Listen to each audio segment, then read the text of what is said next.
سلام كميت صن حفتواتن كبراتن نايز يوتيوب شانل تخاتلتي نزعلت سحرنا لكم حتصرتن وانا زيناتات كم تلومد حزنا لكم قريبنا لنا فلما لايك شير سبسكرايب نداغبركم كساف تصام مدبنا حاويركم نختصنحو بخبر نعدم اب اشوان كتما نهزب اكيو بزعبات هلو كنتات سودان اخيباب زكايدل وان ليتنال جنرال ناصر عطاب زحلف اوان نخور بريزيدنت إساياس أفوركي نتبلع لسودان زقبر زل دقفات حاجزاتن بتوسخون السودان إيرترا لك خمجز أمجيرن كمزر إيوا قليص نيرو وسيخون إيرترا بقون حق خمس قومات قليص نيرو عبد السلسة معلت بوغن سودان زنبر دبداب دعم سريع ناب كسلا قصنا تسقع بزخدل زنبر اوان درون دبداب عب كسلان الزواتات إيرتران كم استخايدة زقلس أخينو عب تشعوان سلسة درون نايد عم سريع خمس ودقا قليص يركب از خمزيلن كله لو مستسمع زينا دما كاب عززت جنرالات دعم سريع جنرال كهدي بفوليس سرحيت دبدام نفاري السودان كم استقتل تقليصو بتوسخي اتصالح الزبيد بزبل قلواب سمز فلت جنرال عبدار فران صار منقست السودان زقنع اتقاو قالسي نايزا كايد ودو مرح خوينو دحروق حد السودان مش جنرال حميتي خمز تحوسن عبزز كايد زلو عبي صلوا خمز صنحن اتم منشطات قليصم موت نايز بفوليس سرحيت دبداب نفاريت كم استقتل زنقرلو جنرال الزبايدي حيل اير منقست السودان مرحت فليخانا يموقع خلت ام عبي لخمزلو كم زرئن قبل علوت عززت دعمل سريع خا بأمتن فرح خفتر كم زخالن وتادروين تنتحبرو بريزيدنت إساياس نحدش فليلو خبرات هاقرات الزراريبو بريزيدنت إساياس أفوركي نتب حملة زعمت استمزز حدش فليلو خود بحرات هاقرات عبقرنا أفريقا مستر غوانغو كون كم زراربه منستر زينا إيرترا حبيرو عبت بسمرا مقبل قايش دندن كم استغارس تقلص ركب ات بريزيدنت ود بحرات هاقرات عم مفتح قجتات زيزوبا ازي تقسابر كتن عدمعنتن كم زي صنحن بمتقاز حدش عقباب كختل كم زدلي اتحساسي بخبل ات استزرق حبريتا يقلص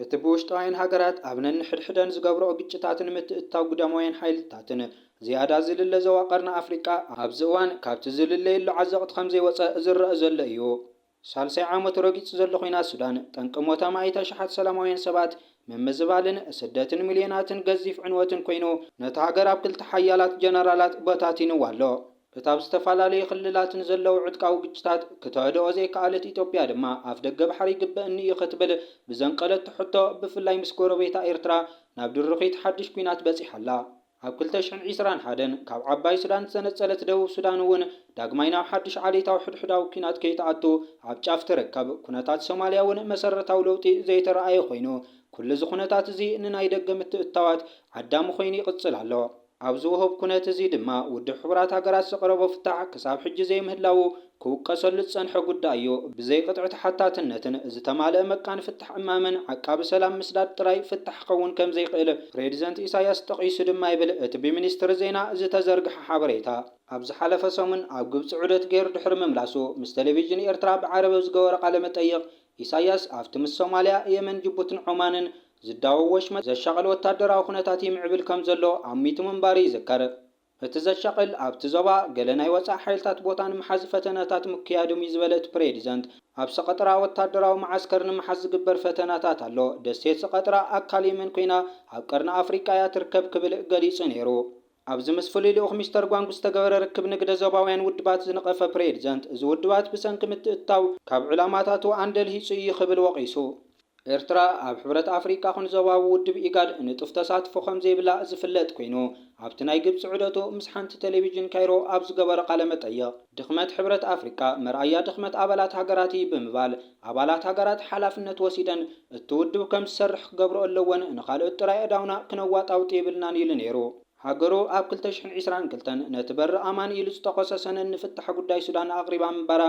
نزحدش فولي لأخذ الزخاخر إساياس كل تتوقساتات جن بسنكمت التاو قدامين حيلتات برعيني إيلو إيرترا بقول قبص بمخانة نتسراويت سودان زمرح جنرال عبد الفتاح ربنان كم تدقف كنقر صنح خوينو ات بريزيدنت ان قداي سودان ملكيتو ابز قنيات ابز دغمو مرغصيو صعرتات مسرن إيرتران كالوتن سودان زحجز وغناتن اقداس إيو صعرتات مسرن إيرتران كالوتن سودان زحجز وغناتن اقداس إي بمبال دما غربابت سودان زخون هاقرات صحافة توقسو مصري علامو ان قداي سودان ابتن زملكتن غربابت هاقرات بمحصار فتحن ممصاي نيريلو برقص كعا بزعبات قداي ناي قربا فلطو ناي مفتح عقمن نيروون إيو انتخونه جن ዕንቅፋት ኣጋጢምዎ ካብኡ ሓሊፉ ዘዋብቶ በጉሰታት እውን እንተኾነ ቀጻሊ ዕንቅፋታት ከጋጥሞ ጸኒሑ ክብል እዩ ምጉት።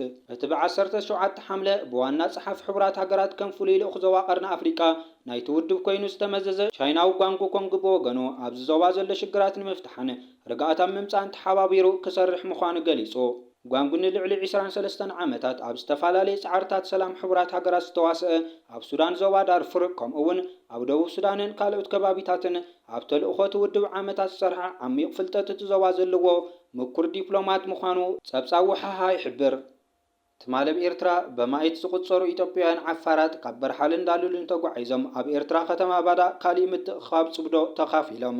ኣብቲ ምትእኽኻብ ኮሎኔል ሓጂ ኢብራሂም ዑስማን ዓሊ ኣቦ ወንበር ህዝባዊ ግንባር ሓርነት ዓፋር ተረኺቦም እዮም።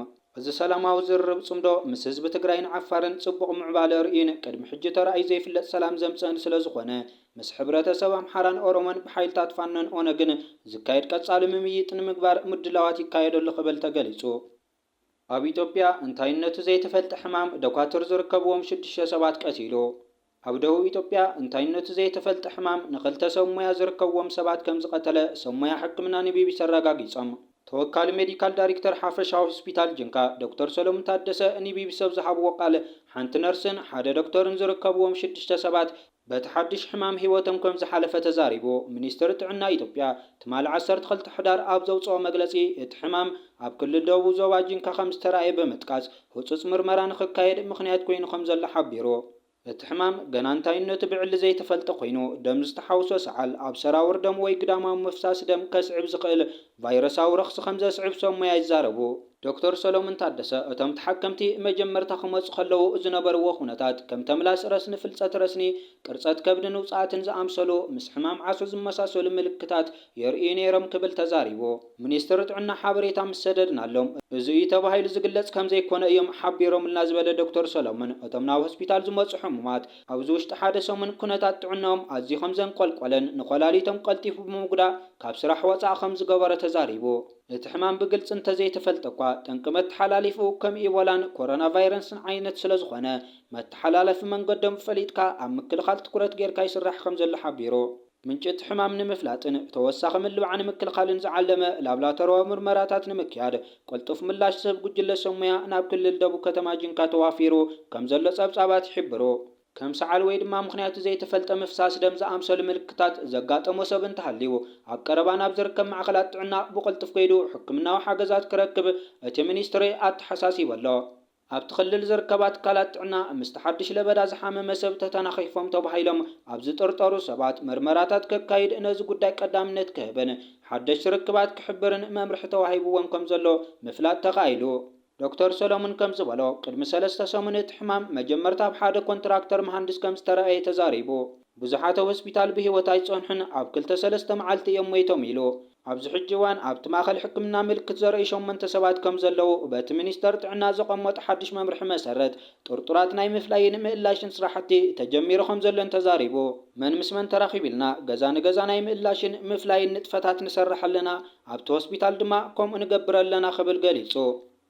ስነ ስርዓት ቀብሪ ባህር ስነ ጥበበኛን ሓርበኛ ተቃላሳይን በረከት መንግስቲ ኣባይሩ ብ12 ሕዳር 2025 ኣብ መበል 89 ዓመት ዕድሚኡ ተሰዊኡ። ስነ ስርዓት ቀብሩ ሰንበት 16 ሕዳር ፍርቂ መዓልቲ ኣብ መኻነ መቃብር ሓርበኛታት ኣስመራ ክፍጸም እዩ። ምስ ኤርትራ ክንዘራረብ ድልዋት ኢና ክብል ሚኒስተር ጉዳያት ወጻኢ ኢትዮጵያ ገሊጹ።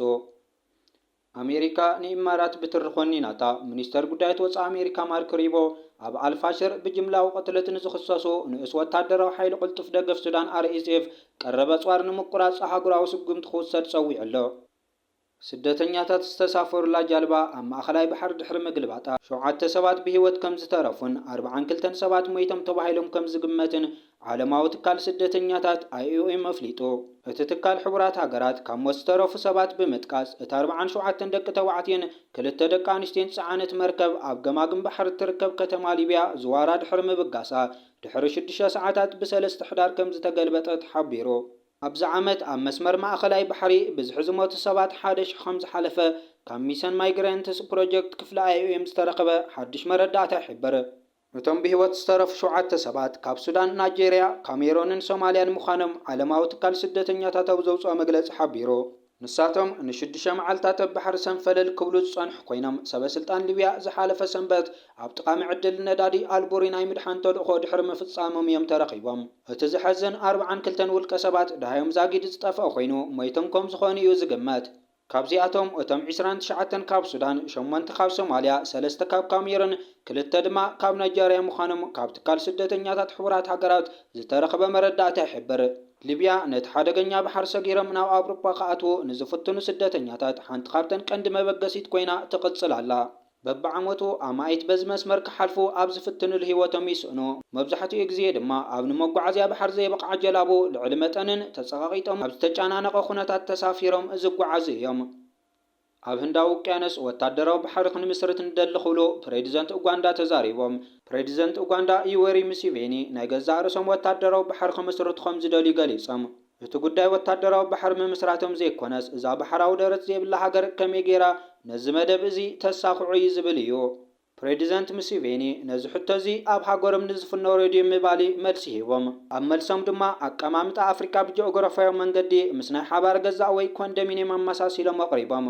ክዛረቡ ከለዉ ድማ ኣብ ሓደ ናይ ሓባር ገዛ ከም ዘለናን እቲ ናይ ሓባር ገዛ ኣጸድ ከም ዘለዎን ጌርና ንቁፀር። እቲ ኣጸድ ናይ ኩሎም ነበርቲ እዩ። እቶም ነበርቲ ድማ ነቲ ኣጸድ ንምጥቃም መሰል ኣለዎም ኢሎም ሙሴቬኒ ቀፂሎም ድማ እጎ ብርቅጽ ኡጋንዳ ኣብዚ ኣጸድ እዚ ሓበራዊ ደረት የብላን፣ ግን ናይ ሓባር ውቅያኖስ ኣለና። እዚ ኣበይ እዩ እንተኢልኩም ድማ ህንዳዊ ውቅያኖስ እዩ ብምባል ኣረዲኦም። ህንዳዊ ውቅያኖስ ኣብ ናይ ሓባር ገዛ ከም ዘሎ ኣጸድ ምዃኑ እውን ገሊፆም። ሃገራዊ ረብሓን ጸጥታን ኡጋንዳ ምስ ህንዳዊ ውቅያኖስ ከም ዝተኣሳሰር ዝጠቐሱ ሙሴቬኒ ስለዚ ድማ ኣብቲ ውቅያኖስ ናይ ገዛ ርእሶም ወታደራዊ ባሕሪ ንምምስራት ድሌት ከም ዘለዎም ተዛሪቦም። እዚ ድማ ማንም ዝፈቐደሎምን ዝኽልክለሎምን ዘይኮነስ መሰሎም ምዃኑ ኣነጺሮም ገሊፆም። ኡጋንዳ ንግዳዊ ምትእትታዋን ምውፃእን ከምኡውን ቁጠባኣ ምስ ወደባት ኬንያ ብፍላይ ምስ ሞምባሳ ከም ዝተኣሳሰረ ይፍለጥ። እተን ክልተ ሃገራት ድማ ንነዊሕ ዓመታት ጸንሐ ጽዑቕ ምሕዝነትን ጉርብትናን ኣለወን። ይኹን እምበር እቲ ናይ ፕሬዚደንት ዘረባ ነዚ ዝምድና እዚ ከየበላሽዎ ብዙሓት ስጋኣቶም ይገልጹ ኣለዉ። ብዛዕባ እዚ ጉዳይ እዚ ሓበሬታ ክሳብ ዝወፀሉ እዋን ኬንያ ዝሃበቶ መልሲ የለን። እዚ ከምዚ ኢሉ እንከሎ ወዲ ሙሴቬኒ ዝኾነን ኣብ ሰራዊት ኡጋንዳ ላዕለዋይ ስልጣን ዘለዎን ጀነራል ሙህዚ ኪናሩጉባ ኣብ ማሕበራዊ ሚድያ ዝፀሓፎ መልእኽቲ ብዙሓት ተገሪሙ። እቲ ጀነራል ኣቦይ ፍቃድ እንተሂቦምኒ ንህንዳዊ ውቅያኖስ ካብ ኬንያ ወሲደ ናብ ኡጋንዳ ንብረት ንምግባሩ ዝወስደኒ 8 ሰዓታት ጥራይ ኢሉ። እቲ ጀነራል ኣቦይ ፍቃድ እንተሂቡኒ ንህንዳዊ ውቅያኖስ ካብ ኬንያ ወሲደ ናይ ኡጋንዳ ንብረት ንምግባሩ ዝወስደኒ 8 ሰዓታት ጥራይ ኢሉ ዘሎ ኮይኑ እዚ ጀነራል እዚ ቅድሚ ሕጂ እውን ጎንፂ ዝፈጥሩ ርእቶታት ብምጽሓፍ እዩ ዝፍለጥ። ኣብ ዝቐረበ እዋን ንነብሱ በዓል ሙሉእ ጀነራልን ላዕለዋይ ሓላፊ ሃገራዊ ድሕነትን ዝሸመ ካልኣይ ምክትል ፕሬዚደንት ደቡብ ሱዳን ቤንጃሚን ፖልመል ካብ ስልጣኑ ለቂቑ። ብመሰረት ዝተፈላለያ ማዕከናት ዜና ዓለምና ዝዝርግሖ ዘለዎ ሓበሬታ ኣብ ውሽጢ ሓፂር ግዜ ካልኣይ ምክትልን ኣመኻርን ፕሬዚደንት ማርዲያ ሳልቫኪር ኮይኑ ዝተሸመ ጸኒሑ እውን ንነብሱ በዓል ሙሉእ ጀነራልን ላዕለዋይ ሓላፊ ሃገራዊ ድሕነትን ዝተመነየላ ወዲ 47 ዓመት ነጋዳይ ቤንጃሚን ፖልመል ካብ ስልጣኑ ከም ዝተባረረ ክፍለጥ ተኻኢሉ። እቲ ውሳነ ብፕሬዚደንት ሳልቫኪር ዝተወሰደ ኮይኑ ቤንጃሚን ፖልመል ካብ ስልጣኑን ናብ ጀነራል ማዕርጉን ወሪዱ ተራ ቤርጌስ ወይ ብሕታዊ ክኸውን ከም ዝተወሰነ እቲ ጸብጻብ የመላኽት። ብመሰረት ገምጋም ዝተፈላለዩ ወገናት ቤንጃሚን ፖልመል ንኹነታት ጥዕና ፕሬዚደንት ሳልቫኪር መዝሚዙ ንኹሉ ኣገደስቲ ናይ ስልጣን ማሕበር ብምቁፅጻር ነቲ ሃገር ክርከባ ከም ዝኽእል እዩ ክንገር ጸኒሑ። ብዘይካዚ ገንዘብ ሃይማኖት ምዃኑ ዝንገር ቤንጃሚን ፖልመል ምስ ሰብ መዚ ኣቡዳቢ ናይሮብን ስርዓት ብልጽግናን ናይ ለመናን ተኸባይን ሽርክነት መስሪቱ ኣብ ሱዳን ዘሎ ቁልውላው ንሓይልታት ላዕመል ሰሪዕ በሪ ንምኽፋትን ኣብ መሬት ክዕስከርን ክዕልሙን ብፍቓድ ኣሉታዊ ተራ ክጻወት ጸኒሑ እዩ።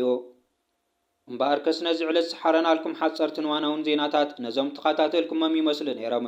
ቀጻሊ ብኻልኦት ሓበሬታታት ክሳብ ንራኸብ ሰሰና እዩ።